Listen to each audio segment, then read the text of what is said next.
Pulunun haqqını sonuna qədər verən şeylər məncə ümumi həyata dair. Birincisi elektrikli diş fırçası. Əgər hələ də keçməmisinizsə, keçin. Son 3-4 ildir ki, elektrikli diş fırçası istifadə edirəm və ona qədər mən diş fırçalamırmışam. Yaxşı bir idman zalında fərdi məşqçi ilə məşq eləmək, buna maddiyyat ayırmaq bilirəm hər zaman mümkün olmaya bilər. Həyat şərtləri hər kəsdə fərqlidir, amma mümkün olduğu an bunu eləyirsiniz. İnsanın özünə eləyə biləcəyi ən böyük yaxşılıqlardan biridir. Və məncə öz fərqindəliyi yüksək olan hər kəs mənə qatılar ki, yaxşı bir terapistlə terapiyaya başlamaq bu da çox önəmlidir və bu da məncə maddiyyat ayırmalı olduğumuz şeylərdən biridir. Bəlkə çoxuna boş mövzu kimi gəlir. Əş, nə olacaq, nə dəyişəcək? Çox şey dəyişəcək.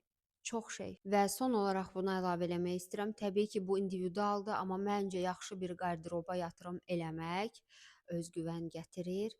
İmkan daxilində buna büdcə ayırmaq. Bay bay.